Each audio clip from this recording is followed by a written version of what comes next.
10.28 अयोध्यानामहं वज्रं धेनुनामस्मि कामधु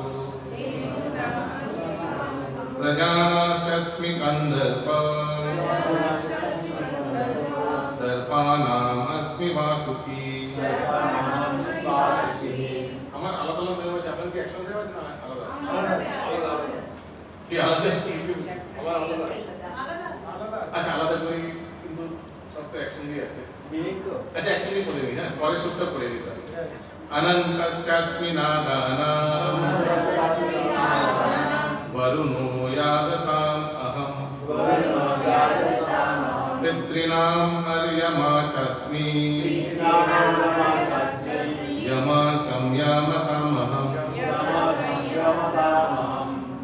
okay अनुवाद समस्त अस्त्रेर मध्य आमि वज्र गाभीदेर मध्य आमि कामधेनु सन्तान उत्पादनेर कारण आमि कामधेनु एवं सर्पदेर मध्य आमि बासुकी समस्त नागदेर मध्य आमि अनंत सर्प और नाग की तफात की जाने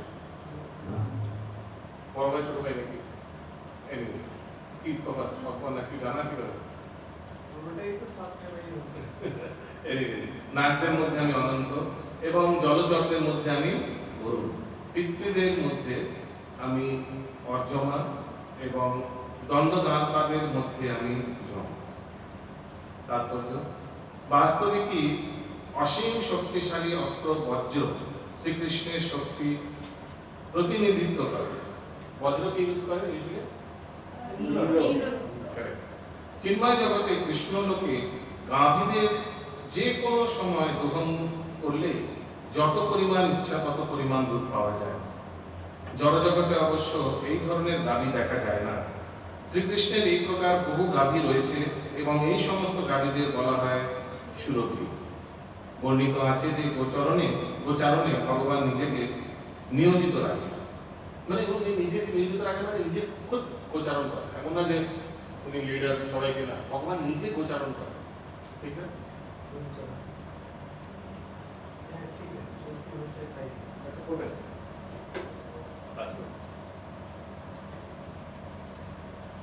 ওকে কন্দর্প হচ্ছেন কামদেব, যার প্রভাবে সুসন্তান উৎপন্ন হয়। তাই কন্দর্প হচ্ছেন শ্রীকৃষ্ণের প্রতিনিধি। কারণ কি ভগবান ধরুন কাউকে কাম বশীভূত করে দিতে চান, যেমন ফর এক্সাম্পল আমরা দেখতে পাই কোন একটা পার্টিকুলার উদ্দেশ্যে ভগবান শিবজিকে কাম বশীভূত করে দিয়েছেন মোহিনী রূপের প্রতি, ঠিক না? আর আমরা দেখতে পাই যে পরম বৈষ্ণব শিব উনি কিভাবে এই মোহিনীর পেছনে ছোটাছুটি করছেন। তার স্ত্রী উমাদেবী ওখানে উপস্থিত ছিলেন, ওনার সামনে এই ঘটনা ঘটছে, ঠিক না? তো ভগবান ইউজ করে ওই জন্য কাম বাসনের জন্য একদম সবচেয়ে কামদেব হচ্ছেন ভগবান, মানে কখন যেখানে ইউজ করতে পারেন। আর কোথায় ভগবান ইউজ করছেন কামদেবকে কাম উৎপন্ন করে? একবার ব্রহ্মাজি তার কন্যা, কখনো সরস্বতী তার কন্যা রূপে আছেন, কখনো পত্নী রূপেও আছেন। তো কন্যা সরস্বতীর প্রতি কাম উৎপন্ন হয়ে গেছে, তখন ছিল কৌটা তাৎপর্য দিচ্ছেন। ওই জন্য কখনো কোনো কেউ কাউকে নিজের মা, নিজের স্ত্রী, নিজের বোন একা সঙ্গ করা উচিত না, মানে একা নির্জন স্থানে থাকা উচিত না। যখন তখন কামে মানে বশীভূত হয়ে যায়। তো একদম পুরো স্পষ্ট হয়ে গেছে। আগে করুন।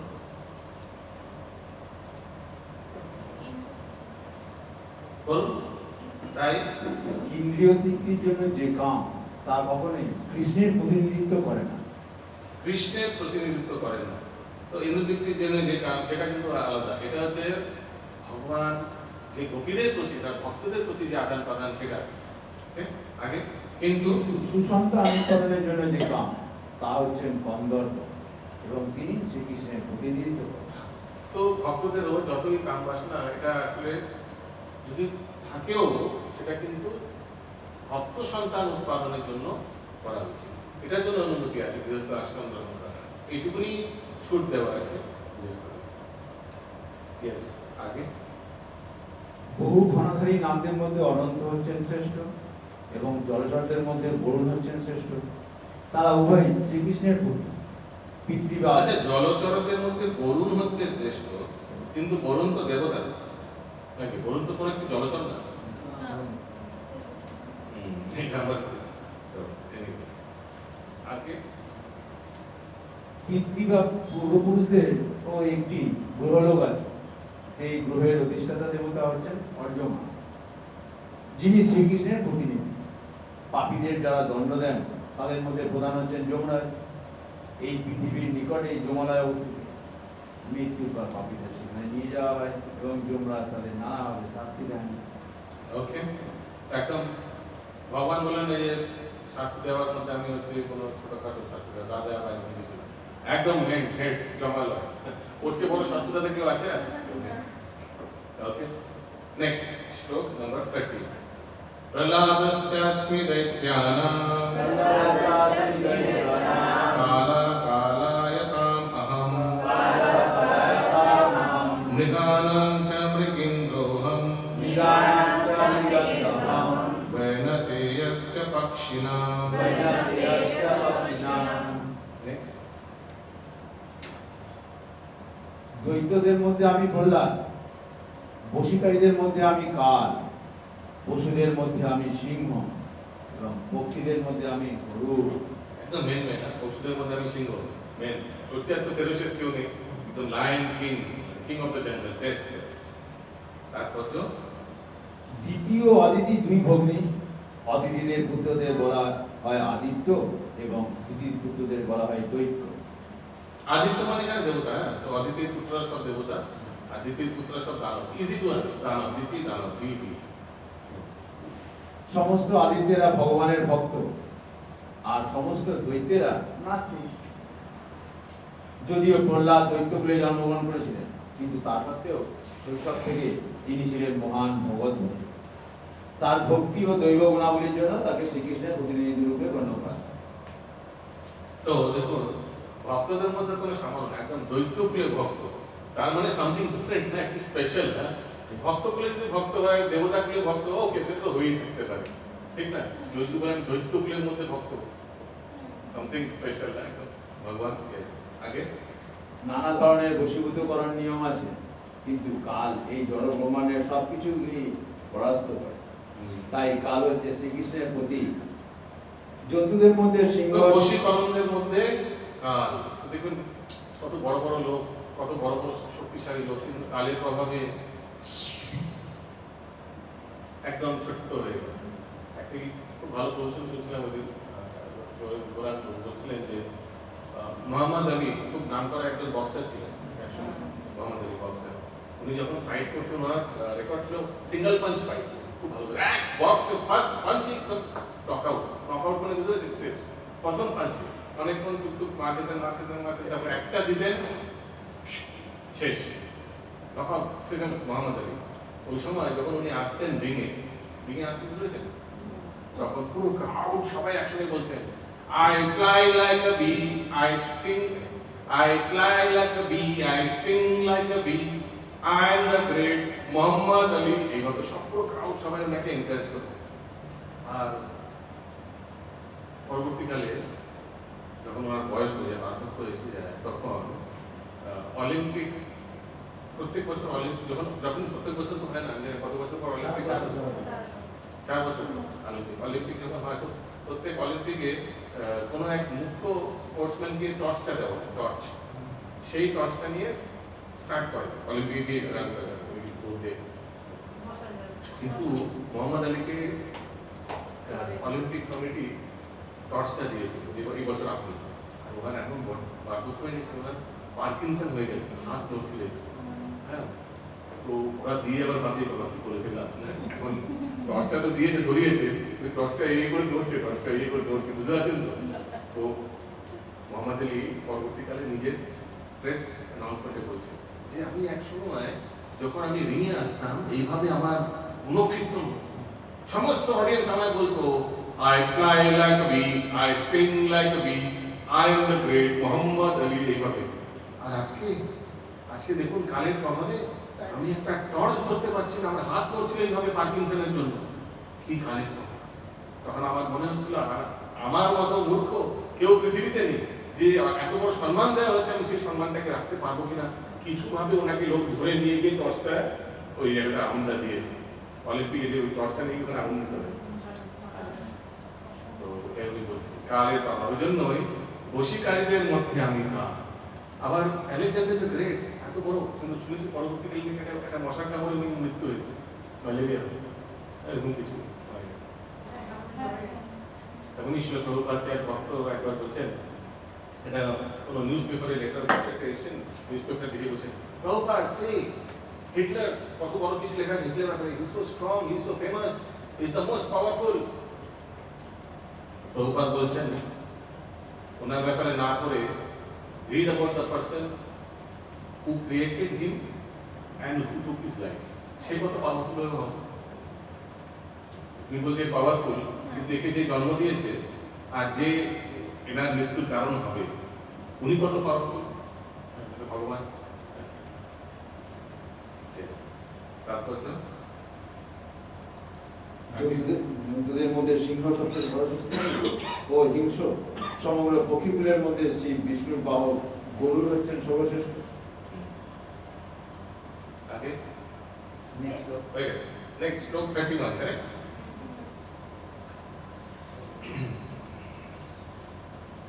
पावना पावतामस्मि रामशास्त्रवृतम् अहम् झाष्णं मकरश्चस्मि श्रुतसाम् अस्मि जाह्नवी।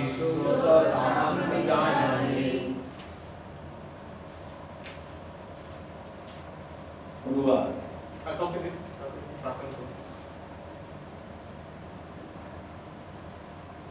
প্রবৃত্তকারী বস্তুদের মধ্যে আমি ভালু, ষষ্ঠধরদের মধ্যে আমি পরশুরাম, মৎস্যদের মধ্যে আমি মকর এবং ভূতসমূহের মধ্যে আমি Ganga.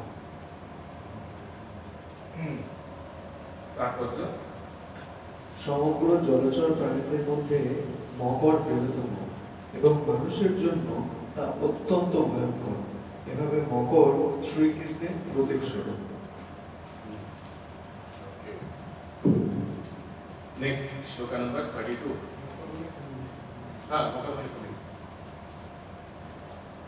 Sarganamadirantascha madhyam chaivahamarjuna adhyatma vidya vidyana vada pravadatam aham. অনুবাদ। হে অর্জুন, সমস্ত সৃষ্ট বস্তুর মধ্যে আমি আদি অন্ত মধ্য, সমস্ত বিদ্যার মধ্যে আমি আধ্যাত্ম বিদ্যা এবং তার্কিকদের বাদ জল্প বিতণ্ডার মধ্যে আমি সিদ্ধান্তবাদ। তাৎপর্য: সৃষ্ট বস্তুর মধ্যে সমগ্র জড় উৎপাদন প্রথম সৃষ্টি হয়। পূর্বেই ব্যাখ্যা করা হয়েছে। প্রথম সেন্টেন্সটা কি বোঝা গেল? আবার প্রশ্নকে বোঝা যাচ্ছে কি বস্তুর মধ্যে কি কোনটা সৃষ্টি হয়েছে সৃষ্টির আগে উনি ছিলেন, সেটা পাঁচটা তত্ত্ব বলুন বা 24 তত্ত্ব বলুন, তো সেটা হচ্ছে ভগবান। ষষ্ঠ বস্তুর মধ্যে সমগ্র জড় উপাদান প্রথম সৃষ্টি হয়। আগে আস্তে আস্তে করুন না, তাহলে বোঝা যাবে। পূর্বে ব্যাখ্যা করা হয়েছে মহাবিষ্ণু গর্ভোদকায় বিষ্ণু, গর্ভদক্ষায় বিষ্ণু ও ক্ষীরোদস্কায় বিষ্ণু। ক্ষীরোদক্ষায় বিষ্ণু এই জগতের সৃষ্টি ও পরিচালনার কার্য করেন এবং তারপর পুনরায় সৃষ্টির প্রলয় সাধন করেন। ব্রহ্মা হচ্ছেন গৌণ সৃষ্টিকর্তা। সৃষ্টি, স্থিতি ও বলের এই সমস্ত প্রতিনিধিরা হচ্ছেন পরমেশ্বর ভগবানের গুণাবতার। তাই তিনি হচ্ছেন সমগ্র সৃষ্টির আদি মধ্য অন্ত। ঠিক আছে, বোঝা গেল কিভাবে ভগবান আদি, কিভাবে মধ্য, কিভাবে অন্ত।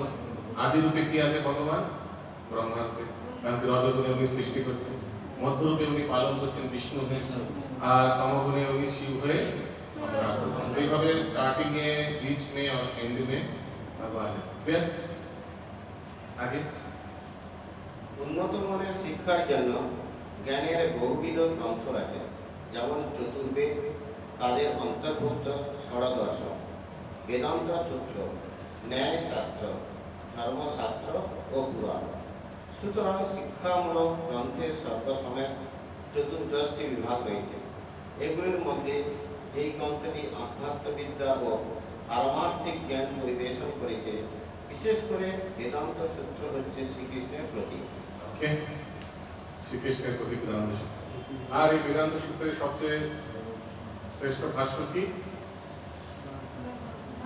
শ্রীমদ্ ভাগবত পুরাণ। ওকে, তো সাক্ষাৎ ভাগবত পুরাণ হচ্ছে ভগবান তোমাদের কথা বলে।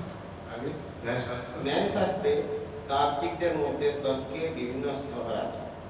বাদী প্রতিবাদী যুক্তিতর্কের সমর্থনে সাক্ষ্য বা প্রামাণিক তথ্যকে বলা হয় যন্ত্র।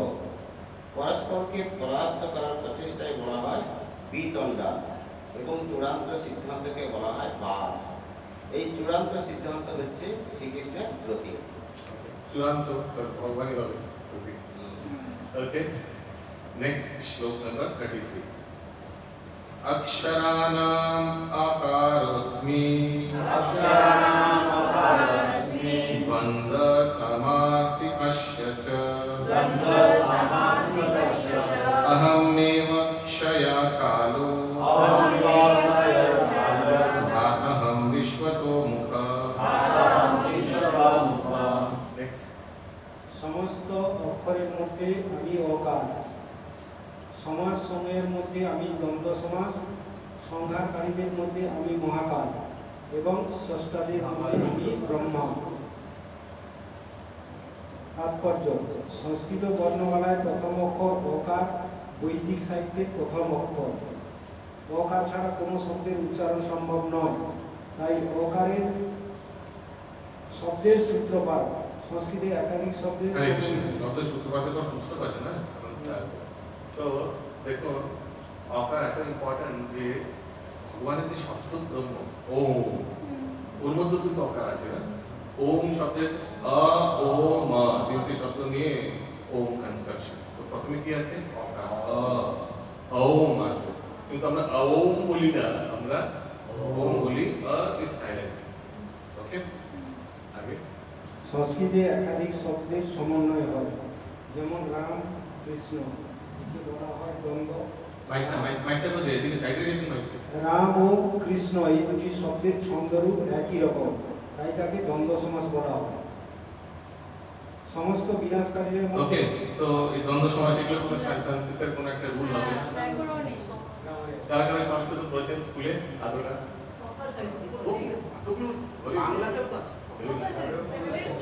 এখনো আছে? মানে বাংলা মিডিয়ামে এখনো আছে সংস্কৃত? আরে দুটো ক্লাস 7 আর 8 কম্পালসারি?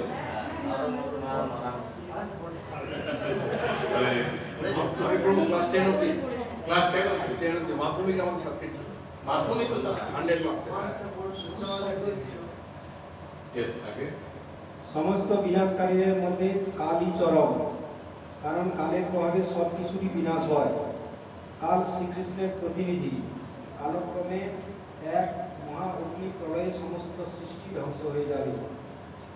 যে সমস্ত জীবেরা সৃষ্টি কার্যে নিযুক্ত, তাদের মধ্যে চতুর্মুখ ব্রহ্মাই প্রধান, তাই তিনি ভগবান শ্রীকৃষ্ণের প্রতিনিধি। ওকে, নেক্সট শ্লোক নাম্বার 34। মৃত্যু সর্বহরশ্চাহম উদ্ভাবশ্চ ভবিষ্যতম কীর্তি শ্রীর্বাচ নারীণাম স্মৃতির্বিমেধা ধৃতি ক্ষমা। অনুবাদ: সমস্ত হরণকারীদের মধ্যে আমি সর্বগ্রাসী মৃত্যু, ভাবিকালের বস্তুসমূহের মধ্যে আমি উদ্ভব, নারীদের মধ্যে আমি কীর্তি, শ্রী, বাণী, স্মৃতি, মেধা, ধৃতি ও ক্ষমা। তাৎপর্য: জন্মের পর থেকে স্লোলি করুন, একদম আস্তে আস্তে করুন, আর স্লোলি করুন, তাহলে বুঝতে পারবেন। একটা মনে রাখতে হবে, জন্মের পর থেকে রিডিং আমাদের স্লো করলে দুটো লাভ। এক তো করে যাচ্ছেন, সবাইকে বুঝতে টাইম লাগে না, আর যতক্ষণ বুঝতে তখন আপনি এগিয়ে চলে গেছেন আরো 2 কিলোমিটার। ওই জন্য স্লো স্লো বলুন। আর সেকেন্ডলি দেখবেন আস্তে আস্তে কথা বললে জিনিসটা শুনতেও ভালো লাগে, very very pleasing to the ear. Rude মনে করে, রুড রুড কেউ কেউ তাড়াতাড়ি কথা বলে না, লোকগুলো বাবা কেমন মানে রুড রুড বোঝেন, রুড অপ্রিয়, কানটা জিনিসটা শুনতেও কিন্তু মিষ্টত লাগে। ওই জন্য চেষ্টা করবেন জিনিসটাকে স্লো আস্তে আস্তে করে বলুন, দেখবেন শুনতেও ভালো লাগবে, লোকে বুঝতেও পারবে। তারপরে মাইকে কিভাবে ডিস্টেন্স করবেন, কেউ মাইক করছেন, আপনি দেখলাম মাইক করছেন। আমার একটা ক্রিকেটের আম্পায়ারের কথা মনে পড়ে, ভেঙ্কট রামন, ও এইভাবে আউট দিত। আপনি মাইকটা করছেন এইভাবে, কোনো যে কান থেকে আওয়াজ বেরোবে। মাইকে পার্টিকুলার একটা ডিস্টেন্স করে জিনিসটা শুনতে ভালো লাগে, সেই ডিস্টেন্সটা ভেবে চিনতে সেই মেনটেন করে বলতে হবে। নাহলে করছেন যদি it is not effective. Every সেবা whatever you are doing, perfection থাকা উচিত। করছেন যেটা সেটার মধ্যে পারফেকশন হওয়া উচিত। এক একটা সিলেবল ভালো করে উচ্চারণ করা উচিত। ওয়ার্ড লেটার তো দূরের কথা, আমি সিলেবেলের কথা বলছি, সেটাও যেন বোঝা যায়, স্পষ্টতা থাকা উচিত। প্রত্যেক ওয়ার্ডে ভালো করে প্রনাউন্সিয়েশন হওয়া উচিত। চেষ্টা করবেন যাই করছেন, প্রেজেন্টেশন শুড বি প্রেজেন্টেশনের মতো। ছোট ছোট জিনিসও সুন্দরভাবে প্রেজেন্টেশন করবেন। প্লিজ। তাৎপর্য, জন্মের পর থেকে প্রতি মুহূর্তে মানুষের মৃত্যু হতে থাকে। এইভাবেই প্রতি মুহূর্তে প্রতিটি প্রাণীকে গ্রাস করে চলছে, কিন্তু তার শেষ আঘাতকে মৃত্যু বলে সম্বোধন করা হয়। এই মৃত্যু হচ্ছে শ্রীকৃষ্ণ। প্রতিটি প্রাণীকে 6টি মুখ্য পরিবর্তনের মধ্য দিয়ে যেতে হয়। তাদের জন্ম হয়, তাদের বৃদ্ধি হয়, কিছু কালের জন্য তারা স্থায়ী হয়, তারা প্রজনন করে, তাদের হ্রাস হয় এবং অবশেষে তাদের বিনাশ হয়। এই সমস্ত পরিবর্তনের মধ্যে প্রথম হচ্ছে গর্ভ থেকে সন্তানের প্রসব, এবং তা হচ্ছে শ্রীকৃষ্ণেরই শক্তি। এই উদ্ভবই হচ্ছে ভবিষ্যতের সমস্ত কার্যকলাপের আদি উৎস। এখানে যে কীর্তি, শ্রী, বাণী, স্মৃতি, মেধা, ধৃতি ও ক্ষমা, এই 7টি ঐশ্বর্যের কথা উল্লেখ করা হয়েছে, তা সবই স্ত্রীলিঙ্গবাচক। কোনো ব্যক্তি যখন এই ঐশ্বর্যগুলির মধ্যে সব কয়টি বা কয়েকটি ধারণ করেন, তখন তিনি মহাম্বিকা।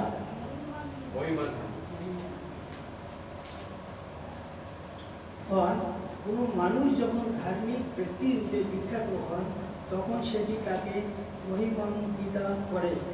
সংস্কৃত হচ্ছে পূর্ণাঙ্গ শ্রেষ্ঠ ভাষা, তাই তা অতি মহিমান্বিত। কোনো কিছু পাঠ করার পরে কেউ যখন তা মনে রাখতে পারে, সেই বিষয়ের গুণকে বলা হয় সেই বিশেষ গুণকে বলা হয় স্মৃতি। আর যে সামর্থ্যের দ্বারা বিভিন্ন বিষয়ের উপর বহু গ্রন্থ কেবল অধ্যয়ন করাই নয়, সেই সঙ্গে সেগুলিকে হৃদয়ঙ্গম করা এবং প্রয়োজনে প্রয়োগ করা, তাকে বলা হয় মেধা। এবং এটিও একটি বিভূতি। এর সামর্থ্যে ঠিক সময়ে ঠিক কলাটাকে ইউজ করা, যে এতদিন অধ্যয়ন করেছি, যা শিখেছি সেটাকে একদম ঠিক জায়গায় অ্যাপ্লিকেশন করা, সেটা মেধা। আর মনে রাখাটা সেটাকে বলা হচ্ছে স্মৃতি। যে সামর্থ্যের দ্বারা অস্থিরতাকে দমন করা যায়, তাকে বলা হয় ধৃতি। আর কেউ যখন সম্পূর্ণ যোগ্যতা সম্পূর্ণ, দেখবেন অস্থিরতাকে দমন করা যায়।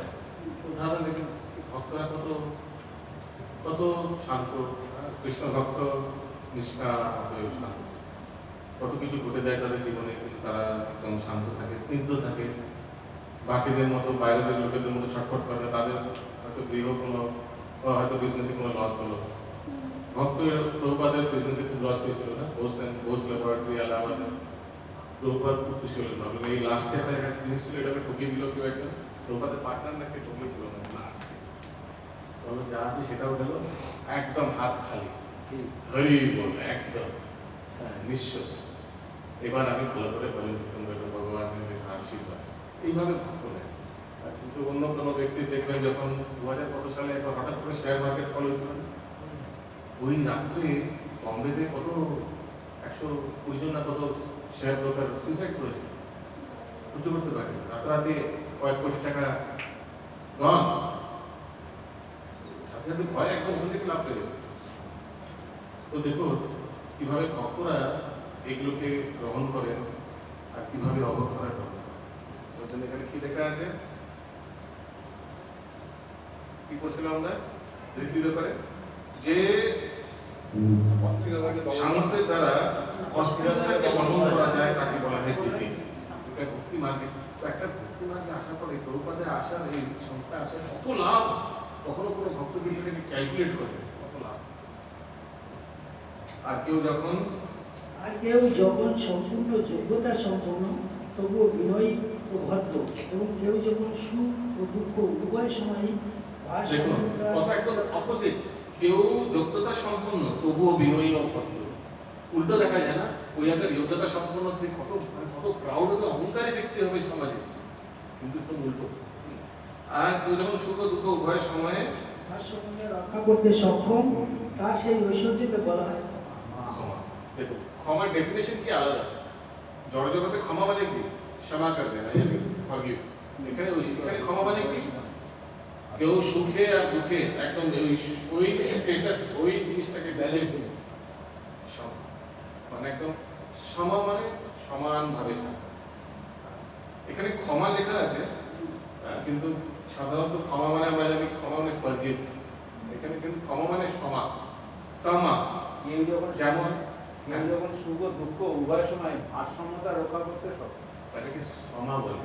যেমন ব্রাহ্মণের শ্লোকে আছে না, সমা দামা তপস্বচম। সমা মানে কি, সমানতা বজায় রাখা, মানে দুঃখেও সম থাকা, সুখেও সমান। ওকে, স্থির থাকতে। শ্লোকা নম্বর 35, বৃহৎ সমা তথা সাম্নাম গায়ত্রী ছন্দসামহম মাসানাম মার্গশীর্ষোহম ঋতুনাম কুসুমাকরা।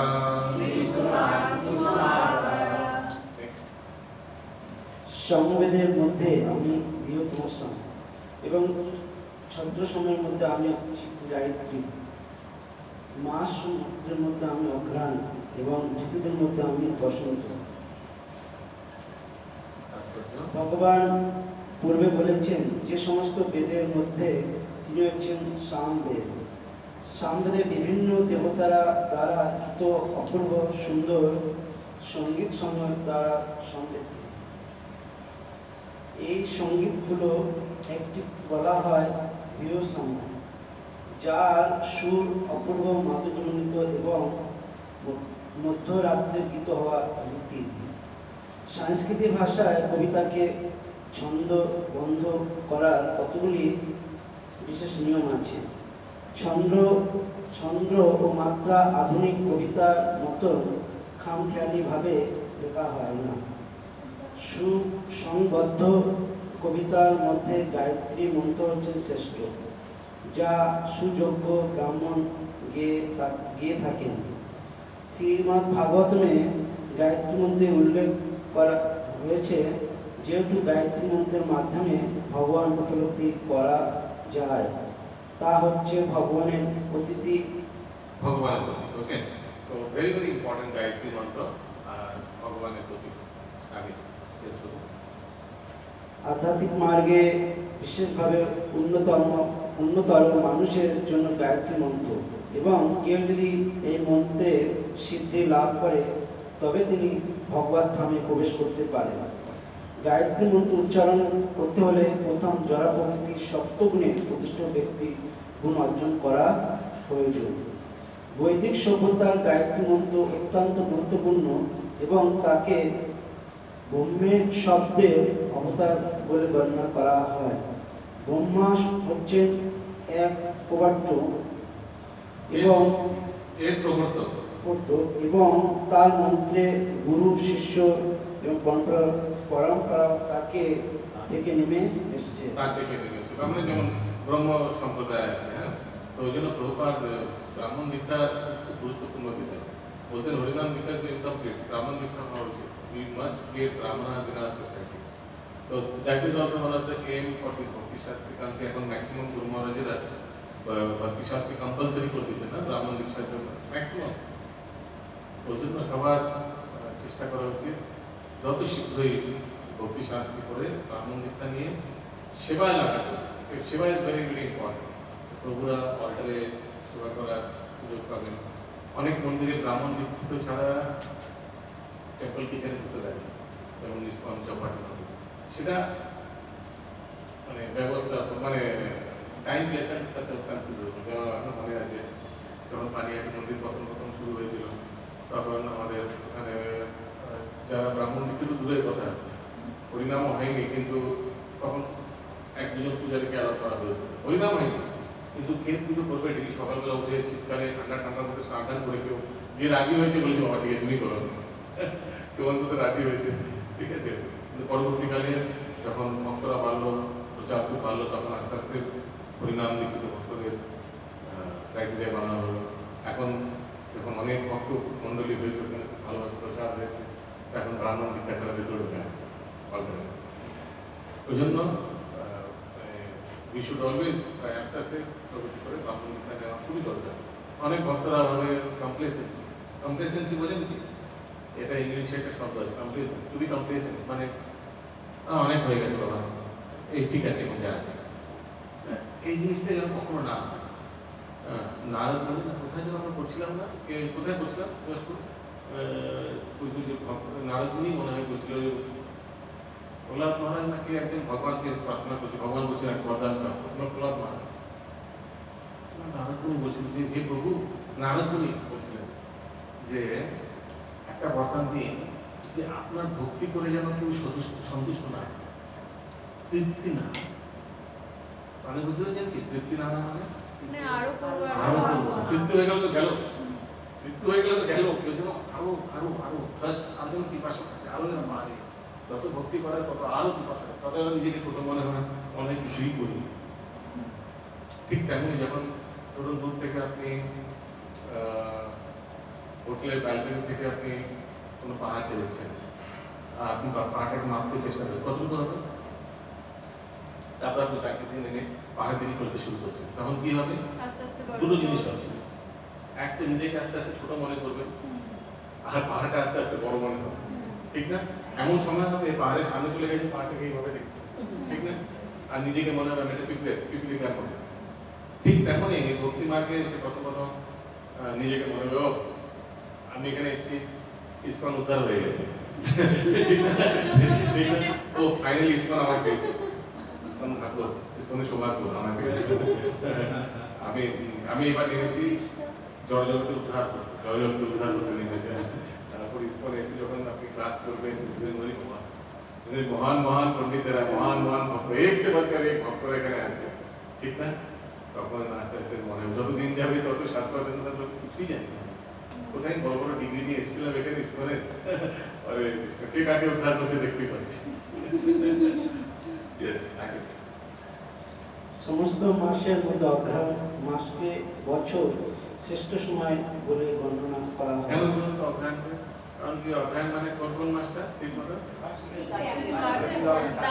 এই সময় শরৎ ঋতু থাকে, অগ্রহায়ণ মাসে শরৎ ঋতু শুরু থাকে, ওয়েদার ইজ পারফেক্ট, পূজা টুজা আছে। তারপরে কার্তিক মাস, তার উপর অগ্রহায়ণ, তো ওই জন্যই হবে নাকি আর কি? কেন অগ্রহায়ণ হবে? ইয়েকে মারার জন্য, ইন্দ্রকে মারার জন্য, তখন কিন্তু ওই সময়টা দেখছিলাম যে এই অগ্রহায়ণ মাসে দেয়া হয়েছে। ওই জন্য অগ্রহায়ণ বেস্ট। এর ঠান্ডাটা বেদার না, শীত না, গরম তো থাকে না, প্লেজেন্ট ওয়েদার। ওই জন্য পুরো শীত অগ্রহায়ণ মানে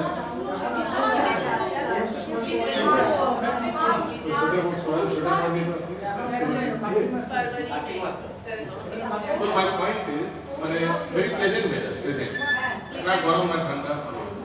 এখানে বলছে ফসলের জন্য বলছে, ফসলের জন্য বলছে। এই সময় কাটা হয় নাকি ফসল কাটা? सरस्वती पूजा के टाइम में पंचमी, सरस्वती पूजा के না না না, অগ্রহায়ণ তো চলছে, মানে সরস্বতী পূজা তো অন্য মাঘ মাস, মাঘ মাসে শুক্লপক্ষ। ওকে, আগে ভারতবর্ষের যে সমস্ত ক্ষেত্রে ফসল সংগ্রহ করা হয় এবং তা জনসাধারণ সকলে এই সময় গভীর সুখে মগ্ন থাকে। গভীর সুখে মগ্ন থাকে, মানে এই পূজা টাজা আছে আর ওয়েদারটাও ভালো। বসন্ত এমন একটি ঋতু যে সকলেই তা পছন্দ করে, কারণ বসন্ত ঋতু নাভি শীত এবং এই সমস্ত গাছপালা ফুলে ফলে শোভিত যাকে হয়। ইংলিশে বলে কি স্প্রিং, স্প্রিং সিজন, সমস্ত গাছপালা নতুন হ্যাঁ, তো এটাই তো বসন্ত কালকে বলা হচ্ছে। এটা তো বসন্ত কালকে বলা হচ্ছে। বাংলাতে এটা মাস আর ঋতুর কথা বলছো। না, এখানে ঋতুর কথা বলা এটা হচ্ছে। ঋতুর কথা। বসন্ত ঋতু, মাসের পরে ঋতু স্প্রিং সিজন। না না, শেষ বসন্ত ওটা শেষ, বসন্ত মাস কথা। শেষে ঋতুতে বসন্তকাল শ্রীকৃষ্ণের লীলা সংস্মরণ করে অনেকে মহোৎসব উদযাপন হয়।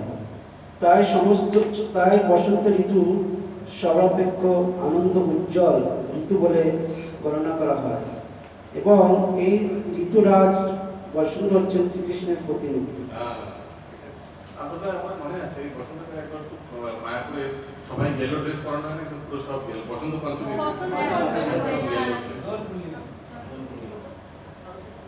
বসন্ত পঞ্চমীতে সরস্বতী পুজোর দিন, হ্যাঁ বসন্ত পঞ্চমীতেই সবাই হলুদ করে। হ্যাঁ বসন্ত পঞ্চমী। নেক্সট শ্লোক 36 নম্বর, correct? दूतं चालयतामस्मि तेजस्तेजस्विनामहम् जयोऽस्मि व्यवसायोऽस्मि सत्त्वं सत्त्वावतम् अहम्।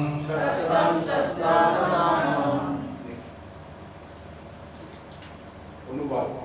সমস্ত বঞ্চনাকারীদের মধ্যে আমি দ্রুতক্রীড়া এবং তেজস্বীদের মধ্যে আমি তেজ, আমি বিজয়, আমি উদ্যম এবং বলবানদের মধ্যে আমি বল।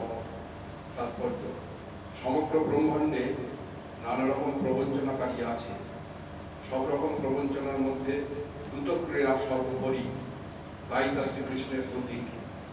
পরমেশ্বরকে শ্রীকৃষ্ণ যে কোনো সাধারণ মানুষের থেকে অনেক বড় প্রবঞ্চক হতে পারেন। শ্রীকৃষ্ণ যদি কাউকে প্রতারণা করতে চান তাহলে কেউ তার সে ছলনায় এড়াতে পারে না। কেবল গতিময় বিষয় নয়, ভগবান সব ব্যাপারেই শ্রেষ্ঠ কর্মবান। তো ভগবান প্রতারণা করেছেন, কোনো উদাহরণ দিন। কে কি উদাহরণ দিতে পারেন? হাত তুলুন।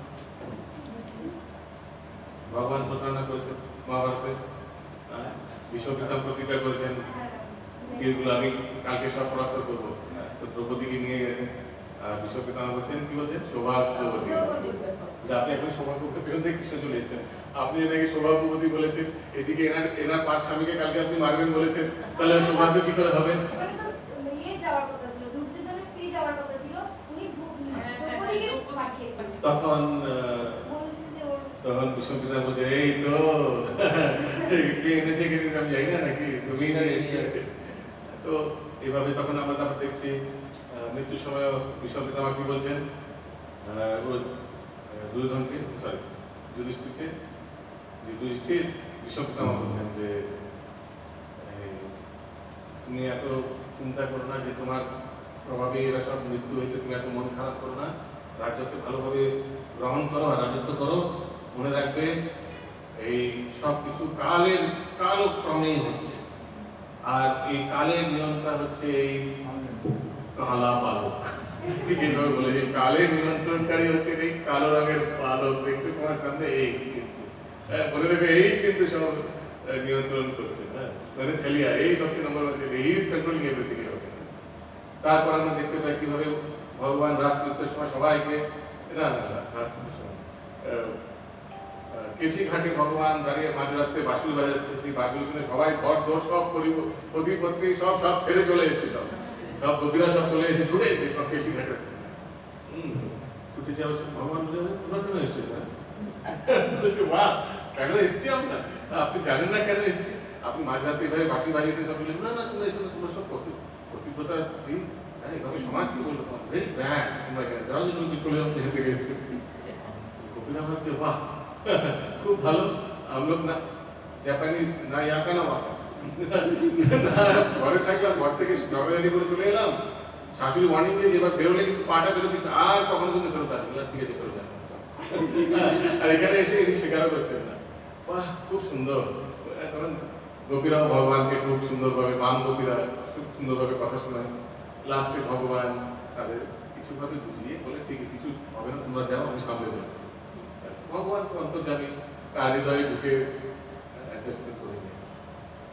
এইভাবে যখন ভগবান বাঁশুরি বাজাচ্ছেন, একবার এক ঘটনা ঘটে, বাঁশুরির আওয়াজ শুনে সব গোপীরা যে যা কাজ করছিল সেইভাবে রেখে সব এক গোপীর দুধ দহন করছিল, সে ওইভাবেই ছেড়ে চলে গেছে, আবার একটু পরে ফেরত এসেছে, এসে বালতিটা লাথি মেরে ফেলে দিয়েছে, সেই বালতিটা অর্ধেক দুধ ভরা ছিল, লাথি মেরে ফেলে দিয়ে তারপর পাইল। কেন?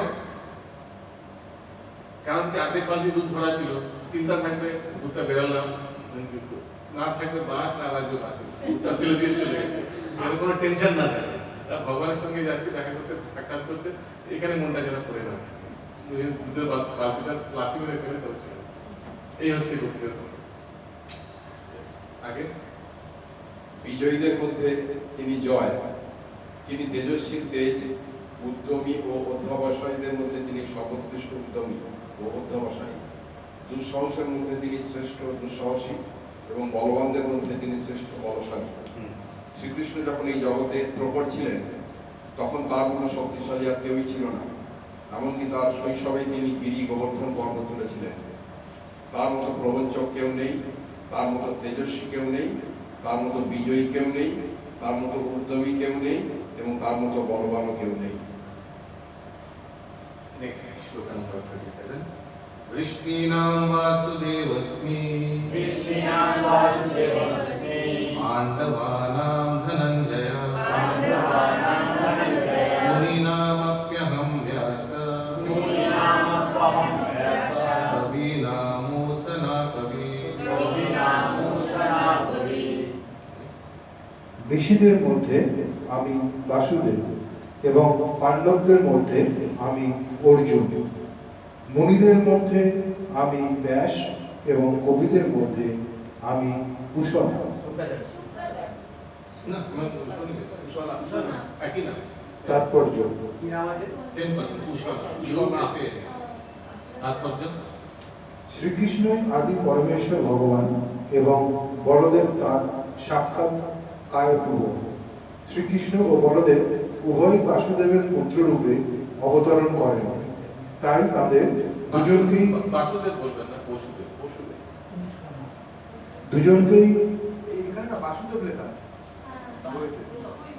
না বসুদেবের পুত্র বাসুদেব, আগেরটা বসুদেব আছে, হ্যাঁ উভয় বসুদেবের পুত্র, তাই তাদের বলা হয় বাসুদেব। তাই তাদের দুজনকে বাসুদেব বলে অভিহিত করা যেতে পারে। অন্য আরেকটি দৃষ্টিভঙ্গি থেকে বিচার করলে বলা যায় যে যেহেতু শ্রীকৃষ্ণ কখনোই বৃন্দাবন পরিত্যাগ করে যান না, তাই অন্যত্র প্রকাশিত তার রূপসমূহ তার সাংস প্রকাশ। বাসুদেব শ্রীকৃষ্ণের সাক্ষাৎ প্রকাশ, তাই তিনি শ্রীকৃষ্ণ থেকে অভিন্ন। এখানে বুঝতে হবে যে ভগবত গীতার এই শ্লোকে যে বাসুদেবের কথা বলা হয়েছে তিনি বলদেব বা বলরাম, কারণ তিনি সমস্ত অবতারের আদি উৎস এবং তাই তিনি বাসুদেবেরও মূল উৎসস্বরূপ। ভগবানের সাক্ষাৎ প্রকাশেরা সাংস এবং এছাড়াও বিভিন্নাংশ নামে তার আরেকটি প্রকাশ রয়েছে, অনু চৈতন্য রূপ সাধারণ জীব। পাণ্ডবপুত্রদের মধ্যে অর্জুন ধনঞ্জয় রূপে বিখ্যাত, তিনি নরশ্রেষ্ঠ, তাই তিনি শ্রীকৃষ্ণের প্রতিনিধি। মুনি অথবা বৈদিক জ্ঞানে পারদর্শী পণ্ডিত ব্যক্তিদের মধ্যে শ্রী ব্যাসদেব সর্বশ্রেষ্ঠ, কারণ এই কলিযুগে জনসাধারণকে বৈদিক জ্ঞান প্রদান করার মানসে তিনি বেদকে নানাভাবে ব্যাখ্যা করেছেন। আবার ব্যাসদেবকে ভগবান শ্রীকৃষ্ণের অবতার বলা হয়, তাই তিনি শ্রীকৃষ্ণের প্রতিনিধি। কবি তো ব্যাসদেব হচ্ছে ভগবানের সপ্তাবেশ অবতার, ওকে, জ্ঞানাদেশ অবতার লিখে রাখবেন। প্রত্যেক সত্যাদেশ অবতার একটি একটি জিনিসের জন্য বিখ্যাত, যেমন নারদ মুনি হচ্ছেন ভগবানের ভক্তাদেশ অবতার, পিতু মহারাজ হচ্ছেন ভগবানের প্রজাপালন অবতার, ব্যাসদেব হচ্ছেন ভগবানের সাহিত্য অবতার, সরি ভুল করলাম, জ্ঞানাবেশ অবতার হচ্ছে প্রদোষ কুমার, সাহিত্য অবতার হচ্ছেন ব্যাসদেব ভগবানের। কবি তাদের বলা হয় যারা কোনো বিষয়ে পুঙ্খানুপুঙ্খভাবে চিন্তা করতে সক্ষম। কবিদের মধ্যে দৈত্যদের কুলগুরু কুশনাথ বা শুক্রাচার্য শ্রেষ্ঠ। তিনি অত্যন্ত বুদ্ধিমান ও দূরদৃষ্টি সম্পন্ন রাজনীতিজ্ঞ ছিলেন। এভাবে শুক্রাচার্য শ্রীকৃষ্ণের বিভূতির আরেকজন প্রতিনিধি।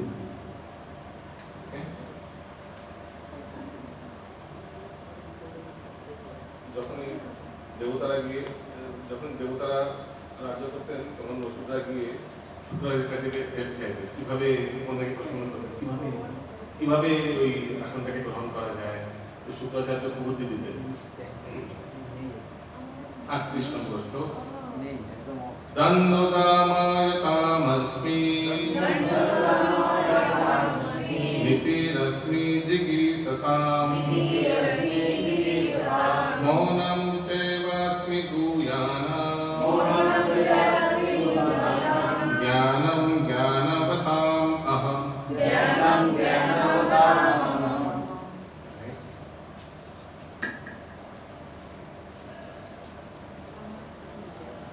अनुवाद।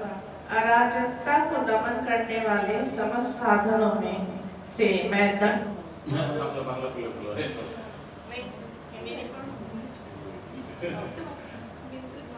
अच्छा पढ़ लीजिए, पूरे बताओ बांग्ला बोलो, ठीक है पूरे हिंदी सबको समझ में नहीं आया।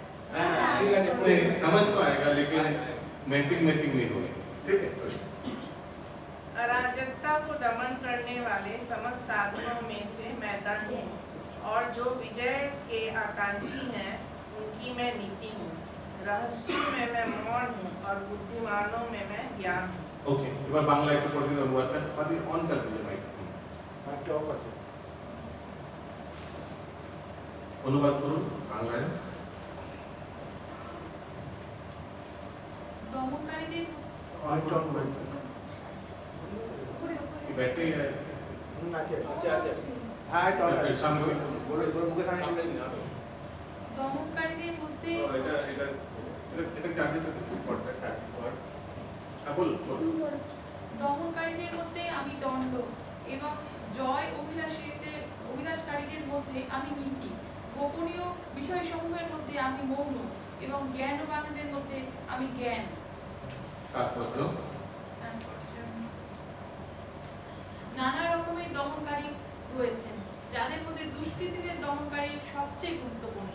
দুষ্কৃতীদের শাসন করার যে দণ্ড তা শ্রীকৃষ্ণের প্রতীক। মানুষ ভিন্ন ভিন্ন ক্ষেত্রে বিজয় লাভের প্রচেষ্টা করে। তাদের মধ্যে সর্বশ্রেষ্ঠ বিজয় নৈতিকতা। শ্রবণ, মনন ও ধ্যান আদি উচ্চ কার্যকলাপের মধ্যে মৌনতাই সবচেয়ে গুরুত্বপূর্ণ, কারণ মৌনতার মাধ্যমে অতি দ্রুত পারমার্থিক উন্নতি লাভ করা যায়। জ্ঞানী তাকেই বলা হয় যিনি জড় ও চেতনের মধ্যে পার্থক্য নিরূপণ করতে পারেন, অর্থাৎ যিনি ভগবানের উৎকৃষ্ট ও নিকৃষ্ট প্রকৃতির মধ্যে পার্থক্য নিরূপণ করতে পারেন। এই জ্ঞান শ্রীকৃষ্ণ স্বয়ং। কারো কোনো প্রশ্ন আছে? সবাই বুঝতে পারছেন? ওকে, 39 নম্বর শ্লোক। হরে কৃষ্ণ। यचापि सर्वभूतानां बीजं तदहमर्जुन न तदस्ति विना यत्स्यात् मया भूतं चराचरम्। অনুবাদ। হে অর্জুন, আমি সর্বভূতের বীজ স্বরূপ, যেহেতু আমাকে ছাড়া স্থাবর ও জঙ্গম কোনো বস্তুরই অস্তিত্ব থাকতে পারে না। তাৎপর্য, সবকিছুরই একটি কারণ আছে এবং সেই কারণ বা সবকিছুরই একটি কারণ আছে এবং সেই কারণ বা প্রকাশের বীজ শ্রীকৃষ্ণ। শ্রীকৃষ্ণের শক্তি বিনা কোনো কিছুরই অস্তিত্ব থাকতে পারে না, তাই তাকে বলা হয় সর্বশক্তিমান। তার শক্তি বিনা স্থাবর ও জঙ্গম কোনো কিছুরই অস্তিত্ব থাকতে পারে না। শ্রীকৃষ্ণের শক্তিতে যা স্থিত নয় তাকে বলা হয় মায়া, অর্থাৎ যা নয়। Okay, any question? স্থাবর আর জঙ্গম। স্থাবর মুভেবল মানে যদি নয়, যেমন গাছপালা বৃক্ষ আদি স্থাবর। আর জঙ্গম মানে মুভেবল। তো এখানে কি বলা যাচ্ছে? পড়ুন, লাইনটি পড়ুন। তার শক্তি বিনা স্থাবর ও জঙ্গম কোনো কিছুরই অস্তিত্ব থাকতে পারে না। তো ভগবান বীজ প্রদানকারী, তো যদি বীজ প্রদান না করে তো গাছেরও তো প্রাণ আছে, তো সেটাও থাকবে না, গাছ মারা যাবে। ঠিক তেমন জঙ্গম জীবরা তো আমরা যেমন জঙ্গম মুভেবল আমরা, তো ভগবান যদি বীজ প্রদান না করেন ভগবান, তাহলে তো আমরা মানে ভগবান বীজ বলতে ভগবানের অংশ যদি আমরা আত্মা যদি না থাকে তাহলে তো এই জঙ্গম বস্তু বীজ করবে না। ওকে, নেক্সট শ্লোক নম্বর 40। নান্তস্তি মম দিব্যানাম বিভূতিনাম পরন্তপ এষ তুদ্দেশকা প্রোক্ত বিভূতে বিস্তরো মায়া। অনুবাদ: যে পরন্তপ আমার দিব্য বিভূতি সমূহের অন্ত নেই। উদাহরণস্বরূপ, আমি আমার অন্তহীন এই সমস্ত বিভূতির বিস্তার সম্বন্ধে কয়েকটি মাত্র বললাম। তাৎপর্য: বৈদিক শাস্ত্রে বলা হয়েছে যে ভগবানের বিভূতি ও শক্তি নানাভাবে উপলব্ধি করা গেলেও তার বিভূতির কোনো অন্ত নেই। তাই ভগবানের সমস্ত বিভূতি ও শক্তির বর্ণনা করা যায় না। অর্জুনের কৌতূহল নিবারণ করবার জন্য এখানে মাত্র কয়েকটি উদাহরণ দেওয়া হয়েছে। 41 यद् यद् विभूतिमत् सत्त्वं श्रीमद् ऊर्जितमेव तत्तदेव अवगच्छात्वं मम तेजंस सम्भवम्। অনুবাদ: ঐশ্বর্যযুক্ত শ্রী সম্পন্ন ও মহিমান্বিত সৃষ্টি সমূহ আমার তেজের অংশ সম্ভূত বলে জানবে। তাৎপর্য: এই জড় জগতেই হোক বা অপ্রাকৃত জগতেই হোক, মহিমান্বিত বা সুন্দর সবকিছু শ্রীকৃষ্ণের বিভূতির আংশিক প্রকাশ মাত্র। অসাধারণ ঐশ্বর্য মণ্ডিত সবকিছুই শ্রীকৃষ্ণের বিভূতির প্রতীক বলে বুঝতে হবে। মহারাজ বলছিলেন, যদি কোনো ঐশ্বর্য সম্পন্ন ব্যক্তিকে দেখেন, কোনো শক্তিশালী, কোনো ধন সম্পন্ন প্রচন্ড ধনী ব্যক্তিকে দেখেন, মনে রাখবেন সেই যে ঐশ্বর্য সেটা হচ্ছে ভগবান শ্রীকৃষ্ণের প্রতীক।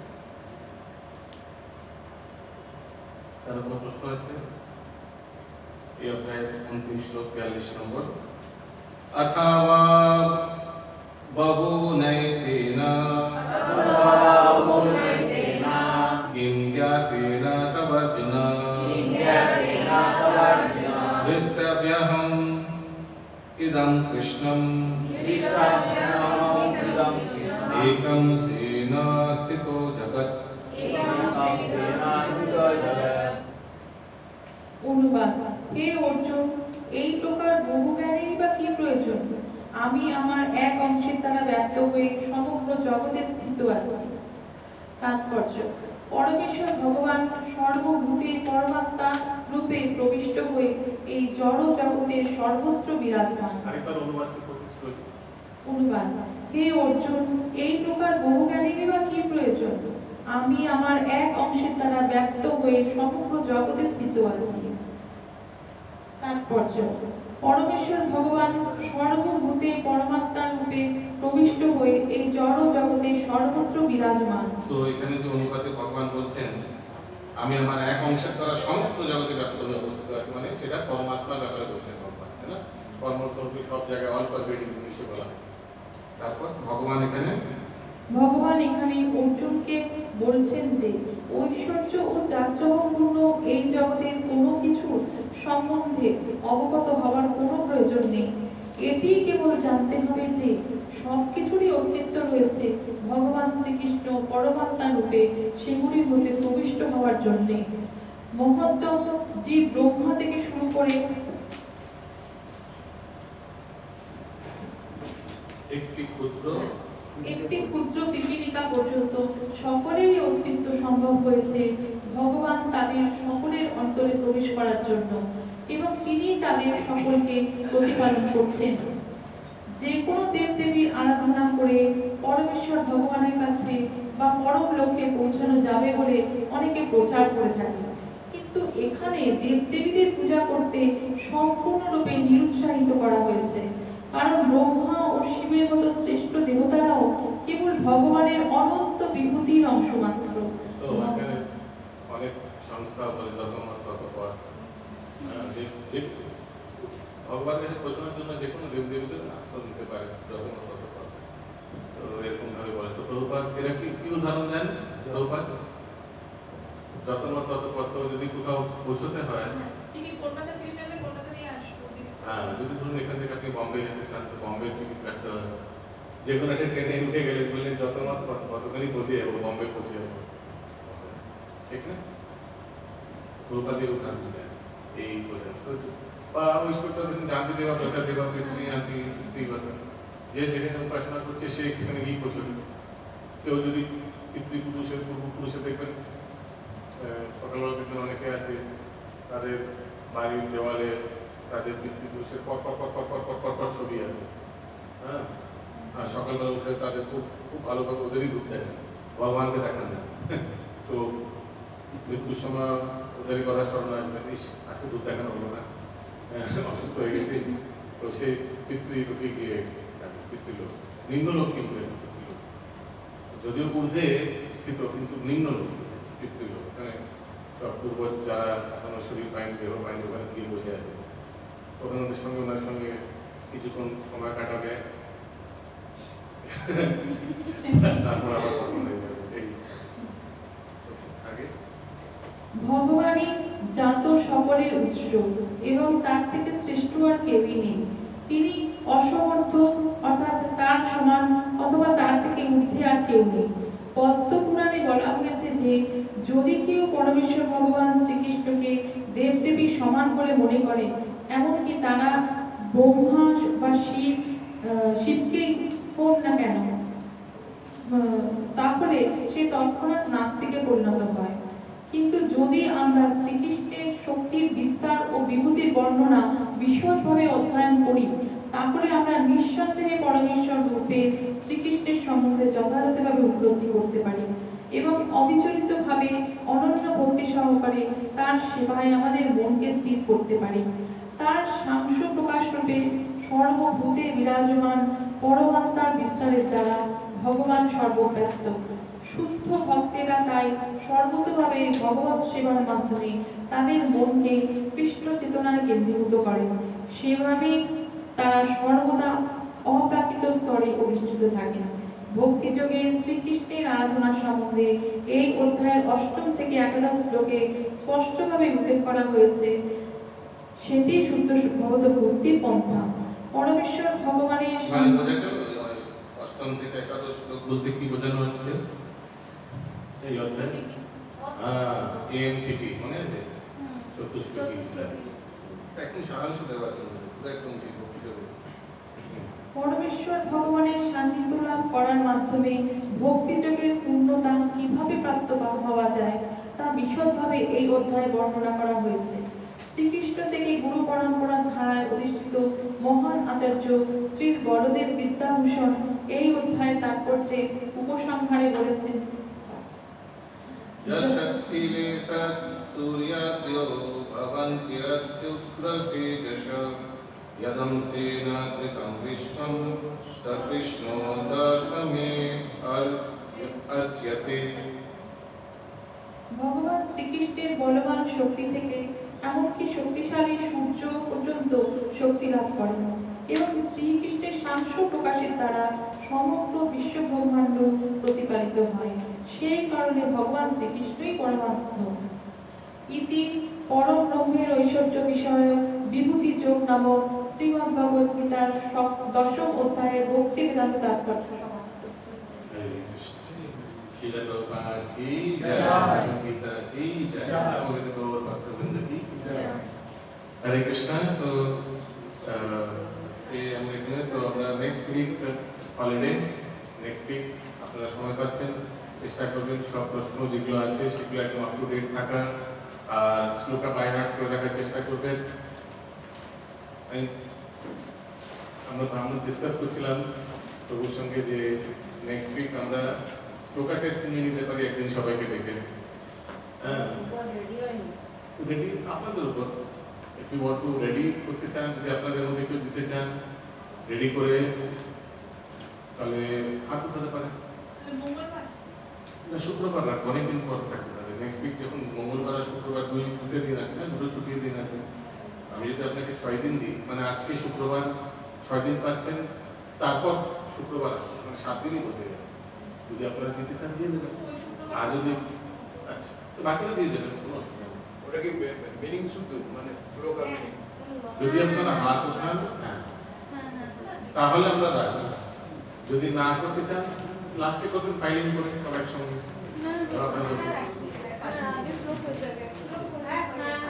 হ্যাঁ হ্যাঁ না আপনারা, আমি if I see majority then we keep the class, আপনাদের ডাকবো পরীক্ষা নিয়ে একটা জিনিস পেয়ে যাবে। আর যদি এটাকে ফাইল করতে চান করুন, আপনাদের উপর। একসঙ্গে তখন পরীক্ষাও দেবেন, শ্লোকা পরীক্ষাও দেবেন, অনুবাদও দেবেন, আপনাদের উপর। Up to you all. আগে তো মঙ্গলবার করা যায় না? করা যায় কিন্তু না না বারবার তো করবো না, করা যায় মঙ্গলবার, কালকেও করা যায়, কিন্তু আপনাদের টাইম দেওয়া হচ্ছে সেটা 7 দিন পেলেন ভালো করে। তারপর এখানে শুক্রবার এসে আপনাদের ওকে। তো দেখি 15 জন 10 জন হয় কিনা।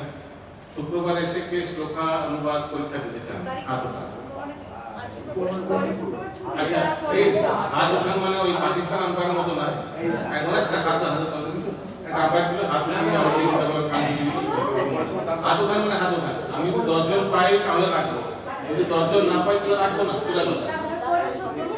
1 2 3 4 5 6 7 8 সামনের শুক্রবার, তারপরে শুক্রবার। হ্যাঁ মানে সামনের সপ্তাহটা তো পুরো ছুটি। সামনের সপ্তাহে সামনে শুক্রবারই হবে, সামনের শুক্রবার ছুটি বলে তো দিন ঠিক আছে। ও আপনি থাকবেন না? আমি থাকবো না, পরীক্ষাটা নিয়ে হয়ে যাবে।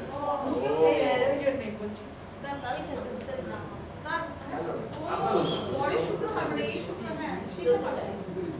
কথাই তো বলছি, ঠিক আছে দেবো। আপনাদের উপর। যদি এক সপ্তাহ পাচ্ছেন ভালো করে ওষুধ খেয়ে একদম বলে দিলেন আবার হাত তুলতে বলছি, ঠিক আছে? কারা সামনে শুক্রবার মানে আজ থেকে 7 দিন পর পরীক্ষা দিতে চান শ্লোকা হাত উঠান। 1 2 3 এবার 3 হয়ে গেছে, 4 5 6 7 ওই জন্য হবে না, ক্যান্সেল। আইনি না মেজরিটি। এমনি এমনি দোকান খুলবো না, যদি বিক্রি হয় তাহলে দোকান খুলবো, ঠিক আছে? কবে হবে তাহলে? তাহলে পরে যখন পরীক্ষা হবে ওই সময় আমরা শ্লোকা টেস্ট করলে তো সব 12 অধ্যায় শেষ হওয়ার পর। प्रभु एकदम रिटन एग्जाम के बाद प्लीज এই বল होएगा তারপরে যে কথা শুনে যায় তাহলে কি না না শ্লোকটা আগে হয়ে যাক। देखो মানে दुकान खोलने के लिए कम से कम 1000 रुपए का तो सेल होना चाहिए ना, ठीक ना? পুরো শ্লোকটা আগে হয়ে যাক, রিটেনটা যেমন টাইমিং আমরা আছে। শ্লোকেরই কথা বলছি। না না আসলে আমাদের পরের সপ্তাহটা হবে না। হবে না, হবে না। হ্যাঁ পরের বার আমরা পরে দেখা যাবে যখন হবে হবে পুরো 12টা অধ্যায় হয়ে যাবে।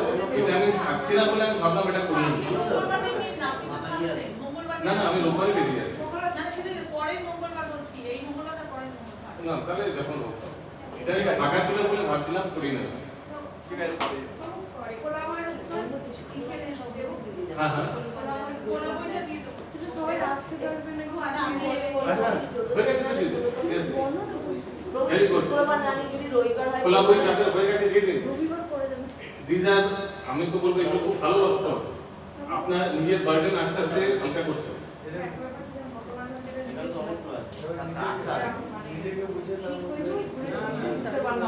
দরকার কিন্তু বুঝতে পারে দরকার সেটা অ্যাবসলিউটলি নো প্রবলেম। গতবার কি হয়েছে, ঠিক হয়েছে কিনা হয়েছে জানার দরকার নেই, কত রেজাল্ট পেলাম, পাস পেলাম কিনা জানার দরকার নেই। মানে আপনি ভাবছেন যে সেই প্যাটার্নে লিখেছি কিনা, আমি আমার on the right direction, absolutely fine. এইভাবে হাত একদম যেভাবে দ্রৌপদীর দুহাত তুলে গোবিন্দ লিখেছিল সেভাবে এটাকে সাবমিট করবে, খুব ভালো। আর যদি পারেন সবাই সাবমিট করে দিন। এই এক সপ্তাহ পাচ্ছেন, যখন আমি মঙ্গলবার ফেরত আসবো, মানে মঙ্গলবার, কামিং মঙ্গলবারের পরের মঙ্গলবার, সবাই সাবমিট করে দিন, ওপেন বুক সাবমিট করে দিন। কেন ওয়েট করবেন? যেগুলো লিখতে হবে এই এক সপ্তাহ ভালো করে লিখে দেখুন, রিলি। আর প্লিজ হ্যান্ডরাইটিং ভালো যেন হয়। একটা জিনিস মনে রাখবেন, যেটা আমি করতে পারবো না সেই লাইনটাকে আমি অ্যান্সার সোজা করব। এটা কি হলো? কারণ ছোটবেলা থেকে হাত লেখা যদি খারাপ হয় তাহলে সে কি করবে? এই বয়সে এসে কিছু করার নেই। তাহলে সকাল সকাল এই হাতে নিয়ে ওরকম জাস্ট কিছু handwriting should be handwriting, not leg writing. আমি যেন করতে পারি, ওই জন্য ভালোভাবে লেখার জন্য সময় পাচ্ছেন, আস্তে আস্তে লিখুন, সুন্দরভাবে লিখুন, আরম্ভ করবেন না, ভালো মতো প্রেজেন্টেশন দিন। অ্যাকচুয়ালি প্রেজেন্টেশন উপর পুরো ব্যক্তি আস্তে আস্তে জলের মধ্যে আসলে ব্যক্তি প্রেজেন্টেশনের উপর সবকিছু বোঝা যায়। কখনো কখনো দেখবেন ছোট থেকে ছোট কার্য লোক খুব সুন্দরভাবে প্রেজেন্ট করে, আর কখনো কখনো দেখবেন ছোট ছোট ছোট জিনিসও লোক কিভাবে জঘন্যভাবে লোকে প্রেজেন্ট করে দেয়।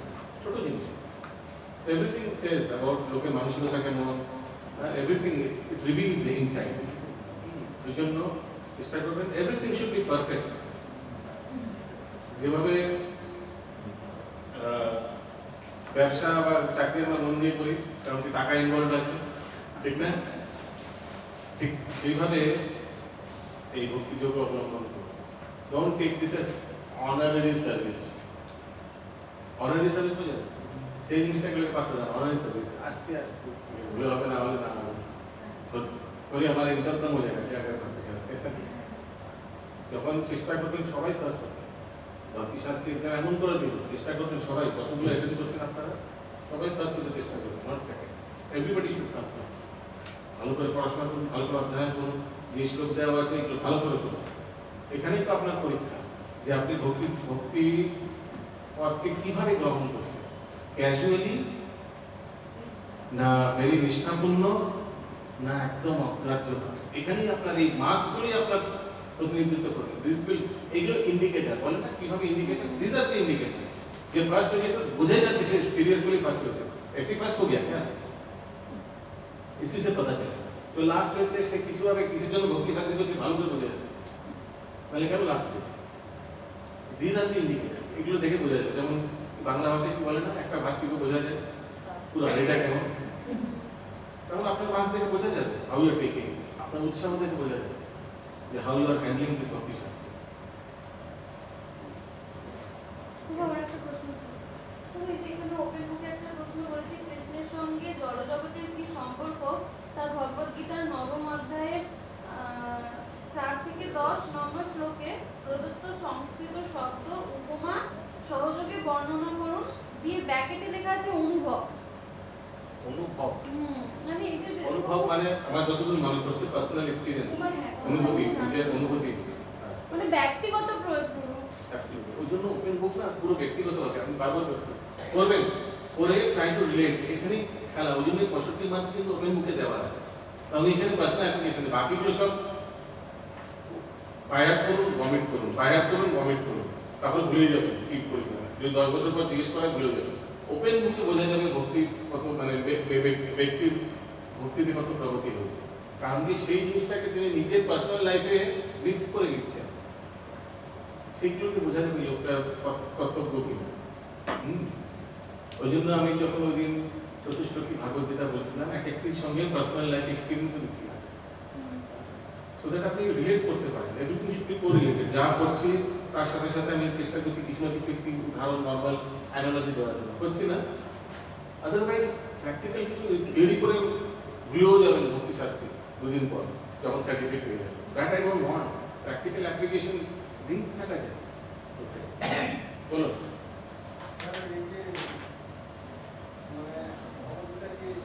মাইকটা নেই, কিছু বুঝে চলে আসে, মাইকটা দিন আছে, পাশন তোর মাইকটা।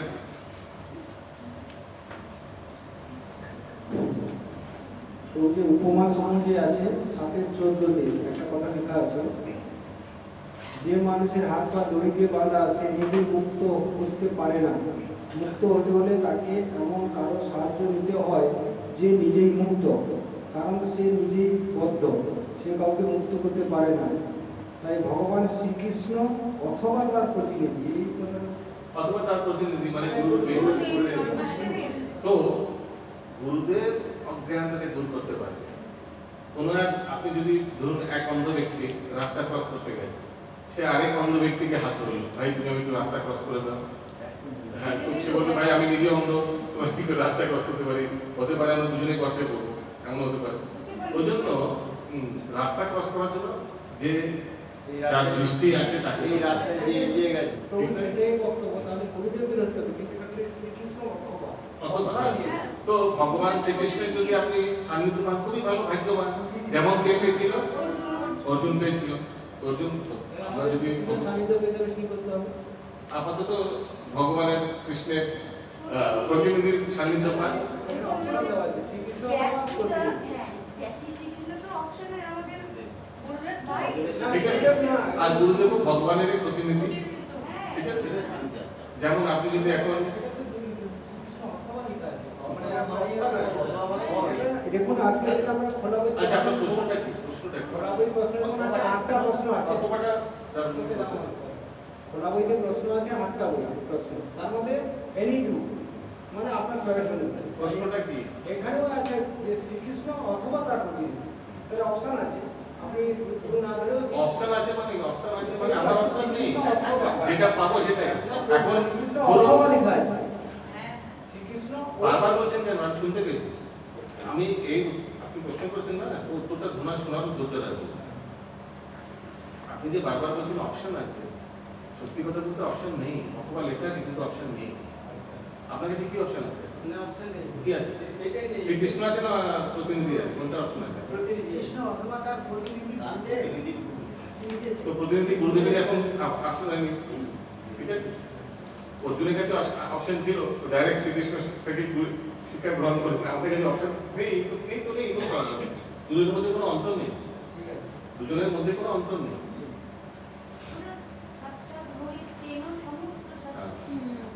ধরুন আমি চশমার বাক্সটা প্রভুকে দিলাম, প্রভু ওনাকে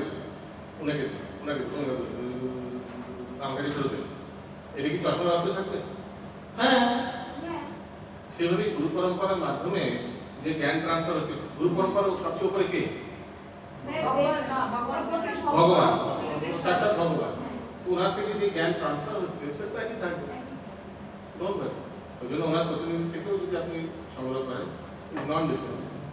হ্যাঁ, অবশ্যই সকালে না মাহাতা যোগ নষ্ট পরন্ততা, ওই জন্য আবার বলতে হচ্ছে বারবার। কিন্তু যে ভগবত তত্ত্ব জ্ঞান এইভাবে উপলব্ধি করা যায় হরিগুরু বৈষ্ণবের। ওই জন্য ওখানে যে উপমাটি দেওয়া আছে সেটা এই শ্লোকটি হচ্ছে 7.14, মানে দেবী এসা গুণময়ী মম মায়া ধরতে। তো দেবী এসা গুণময়ী মম মায়া ধরতে, লেকিন মা মেমায় প্রকৃতি, যিনি গুরুর শরণাগত হয়েছেন বা যিনি শ্রীকৃষ্ণের শরণাগত হয়েছেন, তার জন্য এটা খুবই সহজ অতিক্রম করা, খুবই সহজ অতিক্রম। ওই প্রসঙ্গে আমি উদাহরণ দিচ্ছিলাম চা ছাড়ার ব্যাপারে, নেশা ছাড়ার ব্যাপারে, ঠিক না? ওই প্রসঙ্গে আমি উদাহরণ দিচ্ছিলাম যে কত লোক বলেছে ছেড়ে দাও ছাড়তে পারি না, কিন্তু যখন ইসকনে এলাম খুব সহজেই স্মোকিং ছেড়ে দেওয়া হবে, সহজেই ছেড়ে দেওয়া হবে, ভেরিফাই ইজি।